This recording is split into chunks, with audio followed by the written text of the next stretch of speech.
తెలియని వ్యక్తి వచ్చి జనసేన కార్యాలయం మీద దాడి చేయడము, కారద్దాలు పగలగొట్టడము, ఇంత అప్రమత్తంగా ఉన్నారా? లేకపోతే ఎందుకు జనసేన మీద ఇంత పగ పెంచుకున్నారు మరి ప్రజలు? ఒకటమ్మా, మంగళగిరి పార్టీ ఆఫీస్ కట్టడం కారణం పార్టీ కొత్తది కడుతున్నారు. కొంత సిబ్బంది అక్కడికి వెళ్ళటం అవి కట్టించే పనుల్లో ఉన్నారు. ఇక్కడ ఏంటంటే కొంతమంది ఉన్నారు ఈ ఆఫీస్లో. అయితే వాడు ఎవడో మీరు ఎక్కడి నుంచి వచ్చాడో ఏమో 20 minutes ఉన్నాడంట. అలాగే కారు అద్దాలు కూడా పగలగొట్టడం జరిగింది. అక్కడ సిబ్బంది మీద కూడా ఆడు రాడ్లు అవి తీసుకోవటం అది రెడీగా పెట్టుకున్నాడంట. ఎట్ అ టైం అటు ఇటు దూకేసేసి ఇటు కార్లు ఆ సిబ్బంది మీద కూడా దాడి చేయడం జరిగింది. అర్థమైందా? ఎవరు చేపించుంటారంటారు? ఏముంది, ఇప్పుడు మన దేశంలో ఏమైపోయిందంటే లౌకిక దేశం అనేది ఒకటి నేర్చుకుని ఈ కుల పిచ్చోళ్ళు, మత పిచ్చోళ్ళు, ఈ రాజకీయ దుర్మార్గులు తెల్లారులెగిస్తే వాటి మీద ఆధారపడి బతికేవాళ్ళు, ఆ పార్టీలు ఇచ్చే ఫండ్స్ తీసుకునే ఎదవలో ఇట్లాంటి వాళ్ళు ఏంటంటే ఎవరినొకరిని రెచ్చగొట్టడం. అర్థమైందా? రెచ్చగొట్టి ఆయన ఏంటంటే ఇవాళ దేశం కోసం, ధర్మం కోసం, ప్రజా సమస్యల పరిష్కారం కోసం ఆయన కష్టపడుతున్నాడు. అట్లాంటి వాడికి ఏవో అవాంతరాలు సృష్టిస్తే అట్లాంటి వాడు తప్పుకున్నాడు అనుకో, ఈ మిగతా పార్టీలు ఏంటంటే హ్యాపీగా బతకొచ్చు.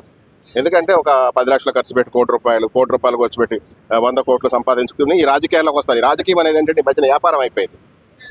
ఈయన వచ్చిన తర్వాత ఏంటంటే అక్కడ వ్యాపారాలు కుదరట్లా. ఇప్పుడు ప్రభుత్వ నిధులు వచ్చినా, ఫండ్స్ వచ్చినా డైరెక్ట్గా అది ప్రజలకు చేరుతుందన్నమాట. కాబట్టి ఈయన ఏదో ఒకటి చేయాలి. ఒకటే చెప్తున్నా, కులాలను రెచ్చగొట్టి రాజకీయాలు చేయకండి, మతాలను రెచ్చగొట్టి రాజకీయం చేయకండి, రాజకీయ దుర్మార్గాలు చేయకండి అని చెప్తున్నా. అర్థమైందా? పవర్ స్టార్ పవన్ కళ్యాణ్ గారు అసెంబ్లీలో ఏదైతే మతాలకు సంబంధించి మాట్లాడారో, అంటే అందరూ ఐకమత్యంగా ఉండాలి, హిందువులందరూ అని మాట్లాడే ఉద్దేశం ప్రకారం మిగతా వాళ్ళు ఈ విధంగా చేపించుంటారు. 100%. ఆ తెల్లారే జగన్ గారు కూడా మన కడపలో కొండమిట్ట ఎక్కడో ఆయన పూజా కార్యక్రమాలు కూడా చేశాడు. ఆయన పూజా కార్యక్రమాలు చేసిన వీడియోలు కూడా ఉన్నాయి, ఒకసారి చూడండి. మనకి అవి నీళ్ళు ఇస్తారు తాగటానికి, కొబ్బరి నీళ్ళు లాంటివి, అవి కూడా ఇట్లా పారబోస్తున్నాడు. కానీ నిజంగా చెయ్యండి. ఏ మతమైనా ఓకే, మంచి కోసం మంచి హృదయంతో చేస్తే జగన్ విమర్శించడం కాదు, అది కరెక్ట్ కాదు. ఇప్పుడు పవన్ కళ్యాణ్ గారు ఎంత పరిశుద్ధంగా చేస్తారు. ఆస్ట్రేలియా ఆయన భార్య, ఆవిడ ఎంత పవిత్రంగా పూజా కార్యక్రమాలు చేస్తారు. అది ఎందుకంటే దేశం కోసం, ధర్మం కోసం ఒకడు పుట్టాడు కొన్నాళ్ళ తర్వాత. దయచేసి అతన్ని కాపాడుకోవాలి. అవతార పురుషుడే నా దృష్టిలో అవతార పురుషుడు. అర్థమైందా? దేవుడు దైవంతో సమానం. ఆయన జోలికి ఎవడన్నా వస్తే ఖబర్దార్, తెలంగాణ భాషలో చెప్తున్నా. ఎందుకంటే తెలంగాణ గడ్డ మీద పుట్టిన పార్టీ, తెలంగాణ గడ్డ మీద నుండే చెప్తున్నా.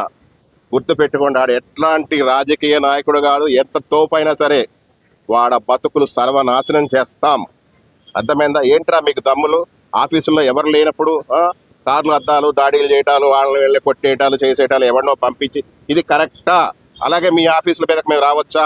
మేము చేయొచ్చా? కానీ మేము చెయ్యం. మేము చేస్తే మీరు ఎవడో ఉండరు, రాజకీయాల్లో ఉండరు, రౌడీ విధాల్లో ఉండరు మేము మొదలు పెడితే.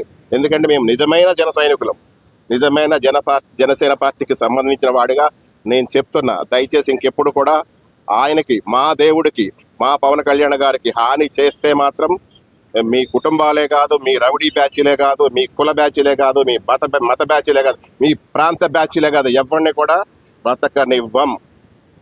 ఖబర్దార్, మరోసారి చెప్తున్నా, మంచిగా చేసుకోండి, ప్రజలకు మంచి చేయండి. మంచి నీచ రాజకీయాలు మానుకోండి, ప్రజా రాజకీయాలు చేయండి, ప్రజలకు సేవ చేయండి. అర్థమైందా? పవన్ కళ్యాణ్ లాంటి వారికి సహకరించండి. ఎవడు ఇన్ని మంచి కార్యక్రమాలు చేసేది ఎవడు?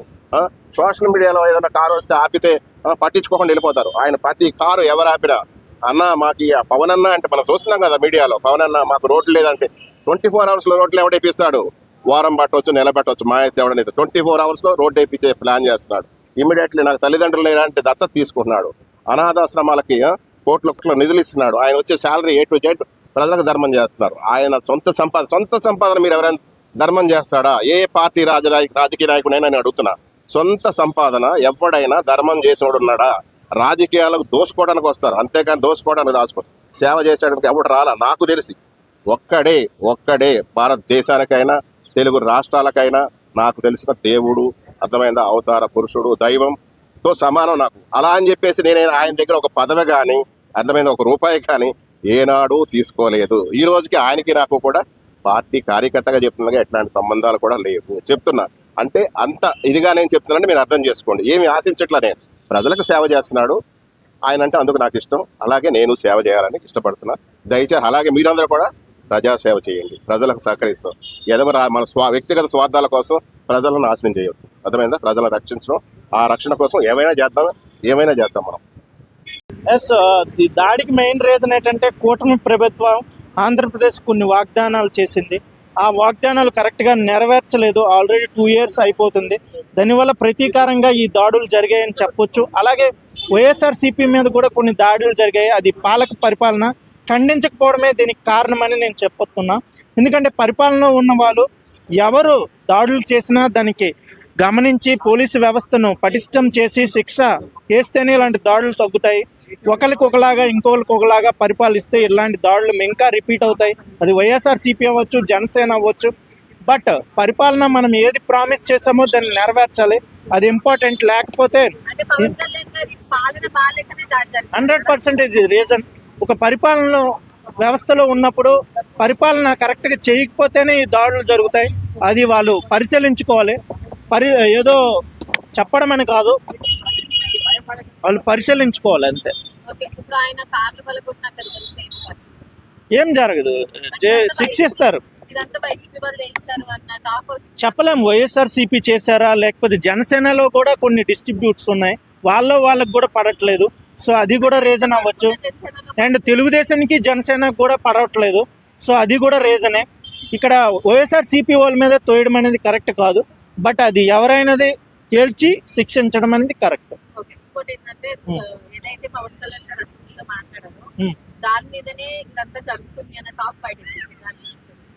అసెంబ్లీలో ఆయన ఏం మాట్లాడలేదు. ఎప్పుడు మాట్లాడినా ఆ లడ్డు గురించే మాట్లాడుతున్నారు.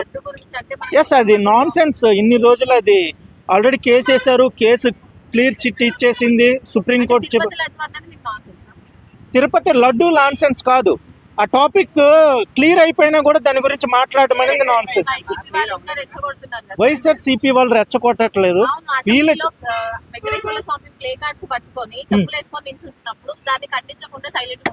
ఇక్కడ ఒకటి మ్యామ్, చిన్నవి, చాలా చిన్నవి. అది ప్రతి వ్యక్తి తెలుసుకోవాల్సిన పని. అది ఎవరెవరో చేసినవన్నీ ప్రతి ఒక్కరు వచ్చి చెప్తారని లేదు. ఎస్, లడ్డు గురించి వచ్చినప్పుడు అది లడ్డు గురించి వైసీపీ వాళ్ళు ఎవరైతే తప్పు చేశారో వాళ్ళని శిక్షించండి అని వైఎస్ఆర్సీపీ వాళ్ళు తప్పు చేసినట్టుగా ప్రూవ్ అవ్వలేదు మ్యామ్. ఎక్కడ కూడా ప్రూవ్ అవ్వలేదు. చెప్పొచ్చు కదా. మీరు అంటున్నారు కదా, ఒకరేమో కెమికల్స్ వాడారు అని చెప్పేసి సిబిఐ చిట్ ఇచ్చింది, క్లీన్ చిట్ ఇచ్చిందని నువ్వు చెప్పుకుంటాను. ఇప్పుడు అది వాళ్ళు కలిపారని ప్రూవ్ అయిందా? ఎక్కడ ప్రూవ్ అవ్వలేదు.